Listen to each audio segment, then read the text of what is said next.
Good morning, good afternoon, good evening, everyone on the call from wherever you're joining. We have people from all across the globe, ranging from San Francisco to Sydney and beyond. The COVID 19 clearly has rattled markets, it stretched healthcare systems, disrupted supply chains that are global, and also uncertain environments and put a halt to large parts of the global economy. It's left many companies grappling with how to manage risk in a rapidly evolving condition. Leaders across the globe must act to ever widening repercussions to their business on a near real time basis. The conversations have shifted. The conversations that I'm having now with many executives from large and small companies, regulators, advisory organizations, government bodies, central banks across industries, across functions, and across geographies seem to have taken a very high degree of urgency and a sense of urgency. Some are in containment, some are already adapting, and some are also using the crisis to make significant acceleration in their digital as well as their integrated risk journeys. It's interesting. Over the next few minutes, I'd like to play a video of customer course aggregated over the last few months from my experience with many of the practitioners that we're working with. And after that, I'll synthesize into more things.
Conversations and customer quotes, as you saw, it is quite evident that there's a new normal in GRC and integrated risk management that is emerging. If you look at it, there are five key themes I wanted to synthesize out of all these conversations around the changes and the new normal. The first of them, volatility. Clearly, the velocity and breadth of risk has accelerated. And today, the life expectancy and risk spectrum of a business is no longer measured in years, but in months, and more recently, sometimes even in weeks and days. For some organizations, being able to sense almost in a continuous flow of information and risks, these impending waves of change that are happening is really becomes the difference between leading or falling in their industries here. Into a little more details, there are two primary impacts. As an example, I was speaking with the operational risk head of one of the largest global banks and asked her what has fundamentally changed for them in the last 3 months here. She said that the awareness and sensitivity to risk velocity and also in some capacity to connectedness has gone up, and they are now making it an intrinsic part of the risk methodology. One of the largest underrepresented risks is really the connectedness, which creates the contagion impact. If I take another example of one of the conversations with the head of product development and supply chain at an iconic American apparel company, the person said that exactly the same thing about how highly intertwined the supply chain is.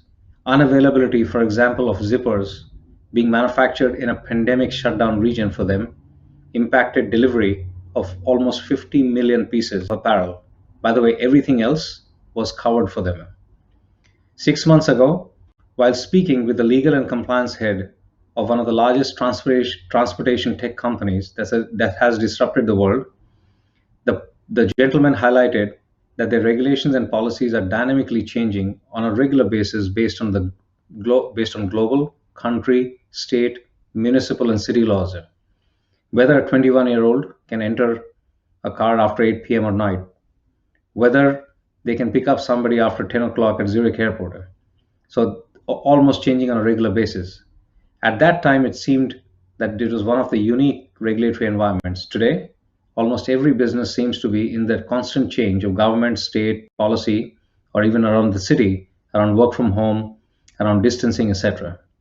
With this kind of velocity, change, and connectedness, we do expect that annual, quarterly, monthly concepts of risk assessments and audits seem very dated. The push towards automation, continuous auditing, real-time assessments will be the new normal. The next thing is peripheral risk vision. It is very clear that while COVID was unprecedented in terms of its velocity, in terms of its scale, size, and connectedness, the world also missed early signals and risks that were not directly in the line of sight. If we had watched better, we could have done better in responding fast enough. Related to that, today, if you start to talk to CEOs, chief CISOs, CTOs, CIOs, and CFOs, they're all very hungry and confronted with a new wave of inputs of structured and unstructured information from both inside their firewalls, but also outside their firewalls. And they really need to embrace and synthesize all this information. Even regulatory feeds coming in from the WHO, CDC, etc., help them enact business continuity plans that can change by the day. This, in turn, will also cause huge debates on privacy, on regulations, on competitiveness, and conflict of interest. Contact tracing initiatives, for example, are a great example right now that's playing out, on a tussle between collaboration and conflict, depending on which country you're from, what kind of data you hold, and what kind of privacy requirements you're forced to adapt to. To deal with exponential expansion of peripheral data, that's my second point here, organizations will have no choice but to make AI, ML, RPA in GRC real. Companies have used it, but the acceleration is going to be quite momentous in terms of how the companies adapt to use of this in a social ethical way. As an example, a national railway provider that we have been working with for a long time is now responding to market changes by prioritizing risk events not just related to their customers, but also the overall economy, internal operations, and the resilience of the entire national logistics infrastructure by tying in over a million end IoT devices that feed into AI models that have been built by them. Now, country depends on them for not just the transportation basics, but also food to remote locations and villages in the country that could lead to life-threatening situations if something got impacted even more. On the other hand, the need for intelligent human assistance to prevent biases and provide a governance layer on top of these models are also going to accelerate. The next theme clearly is the front line. One of the most dramatic changes is moving risk management to the front line that's already playing out. Speaking with compliance and risk directors of several banks that have traditionally been on the second line and third line, they said that the focus will shift to enable the front line to understand, discover, and very quickly respond to risks versus waiting for post assurance functions. So, as an example, educating the front line, empowering the front line to make the right decisions, and enabling everyone to self identify issues and opportunities from the front line unobtrusively, very simplistically, is going to be key. Earlier today, you probably heard board members who are board members of Verizon, Comcast, Ally Financial, Nordstrom, International Game Technology speak about the focus, even at the board level, on trying to enable the first line empowerment. A leading financial institution that we work with, for example, now allows every employee, supplier, and other third parties to raise your hand, a very simple, mobile, pervasive way to collect information that from any part of the organization, and that allows risk officers to see what the emerging risks and opportunities are. The next theme is agility. The pace of change and the fatigue with long running mega transformations in risk management has been very tiring for many. This crisis has more than ever highlighted the need for speed. Even in our own organization, MetricStream launched the market facing COVID application in less than a month. And this is with cross organizational teams that were working with passion, purpose, and high agility. And by the way, this can be addictive and transformative in GRC. In the past, organizations have traditionally been down a path of looking for a mothership of GRC that can solve everything, cater everything from current to future possible needs. This does not work always, and clearly the focus is dramatically shifting to designing GRC programs for outcomes that allow faster time to respond, and also recalibration of outcomes regularly based on market conditions and changes. So the ability to act decisively is going to be the difference between riding the wave of change or being ridden by them. Change management has been one of the biggest obstacles to agility. Now, while it's absolutely needed, because at the end it's human intervention and human that we are dealing with, but based on the conversations with COOs and CIOs recently, I feel that the impact and reflection due to COVID has been very deep. I strongly believe that time to value is going to trump change management challenges, even on a long term basis. The quote from a particular COO at a bank really sums it. He said, quote unquote, if we can create this much progress on digitization and our continuity programs due to a crisis, why can't we do this in normal times? That really sums it up in a lot of ways. The thing really is about how companies have responded better than the others in the last couple of months. The ones that had lesser impact at the end within the same industry, similar kind of company, were those who could prioritize and deploy resources faster. The advantages and the gaps of true GRC harmonization came right to the forefront. So as examples, business leaders will understand that preparedness and response needs a robust data taxonomy in risk management to understand how all the information that's coming in, that interconnected information that we talked about, how that actually plays into the real business impact and how you respond to based on the priorities that you have. Risk teams need to measure and predict the many risks in concert. Workforce changes, as an example, logistical delays, challenges in arranging for alternative supply chains, all that has to work in tandem. And therefore, GRC harmonization is absolutely critical to synthesize and correlate factors from your organization's digital universe, whether it's customers, vendors, partners, assets, the frontline controls that you're putting in place, all of that stuff. One of the so that's clearly very, very important. Now, the second theme here is that the market is demanding more quantification. Boards are demanding quantification. High, low, medium does not mean too much anymore. So, how do you essentially communicate the level of risk, the level of velocity, the level of criticality that a particular risk exposes you to? To make quantification really work, you have to have a robust taxonomy again to give context to the quantification. One of the world's largest telcos that we work with has not just responded, but over the last 2 or 3 months, they have actually amped up and have been at the forefront of a lot of capital deployment and innovation. Their cyber program, which is a very critical program, is entirely automated to collect and quantify 100 plus risk parameters.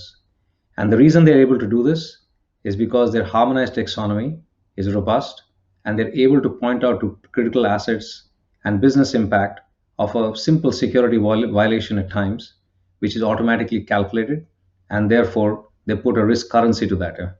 You'll hear about that at our summit as well in 2 sessions over the next few days. This leads to real-time decision making, as an example. So if you look at it, in summary, the way I look at it is there are 5 core themes emerging. We have to deal with volatility in the new normal. We have to be aware of the peripheral risk vision, which is data information that normally we hadn't looked for earlier. We have to look for agility. All companies are moving towards that. We have to intensively involve the frontline to both curate and understand risk, but also respond to risk quickly. And the last thing is harmonization. Put an infrastructure in place, a taxonomy in place to be able to correlate so that high speed and high velocity risk can be understood well. With that, one other thing that I would highlight that has come out in a lot of my conversations with practitioners, with GRC leaders, with actually CEOs, CIOs, etc., is that the risk professional, they're in the spotlight today, clearly, especially with COVID-19 containment programs that require an unprecedented increase in velocity, agility, interconnectedness, and understanding of risk. In speaking with a lot of these executives, I've just put the core 4 themes where we feel that the future of a risk professional, whether it's an audit professional, compliance, risk, third party, quality, IT, cybersecurity, they will have to embrace, in our opinion, and we are already seeing these changes happening. As an example, people with deep business knowledge will be more in demand. Second, being insights driven versus data driven. So it's no more enough to go and say that, okay, I checked all the controls, they all look good. It has to provide more insights to business owners as well as to the frontline, saying that this is what could be trending here. You should take a deeper look at that. As I mentioned earlier, with the volume and velocity of data that we're dealing with, embracing automation, AI, ML, analytics is going to be key, but also a human assistance layer where GRC professionals are going to be very important to keep that data honest. Human assistance is not going to go away. AI will make it easier, analytics will make it easier, but it's very important. And the last but not the least, there are new ways of thinking will emerge in the risk professionals. It's no more about being the policeman necessarily. Yes, you have to do that, but it is also equally important to change with the business, to understand realities in the market, in your organizations, to make sure you work in tandem with being more proactive about the organization. With that, I would say, as we talk to these organizations, my whole summary is that companies are looking at 3 phases, if you will, as we emerge into the new normal in risk management and GRC. Many are in the respond phase right now, the immediate phase, responding to regulatory or incidents or events that are happening. Many have already moved into the adapt phase where they're starting to work with more automation, AI, analytics, agility, and really using a GRC or IRM platform with content and context to connect the dots and provide real-time decision ability. That framework is being accelerated in many organizations. And last but not the least, few companies have clearly realized that the integrated risk program will ultimately drive integrity or is driving integrity. And this includes financial, data, ethical integrity. And this is going to drive customer loyalty and ultimately raise the performance bar in organizations. So it's no more about performing and do it with integrity. In my view, the new normal is going to look like where integrity is going to drive performance. And you'll actually hear it from several people during the summit over the next couple of days, including Mr. Ajay Banga, the CEO of MasterCard, who grew the company significantly while focusing intensively on financial inclusion, data integrity, among other things. So, with that, let me just summarize that we all really have a shared responsibility. It's a trying time for all of us, but we do have a shared responsibility in shaping organizations, communities, and societies that are driven by compassion, integrity, and trust. None of these objectives can be achieved alone, and it would require a lot of us to come together, just as we have done in this summit, and raise key questions, debate issues, make our voices heard, listen to each other, and develop solutions that are truly collaborative and sustainable. Everybody will matter in this endeavor as we collectively build to make the world of GRC drive a better world overall. It is our commitment at MetricStream that we will perform with integrity and also help our clients to do the same. In our opinion, performance without integrity is like momentum without direction. So please join me in our quest for a better future where we all come out stronger from the crisis and perform with integrity and allow others to do so as well. Thank you.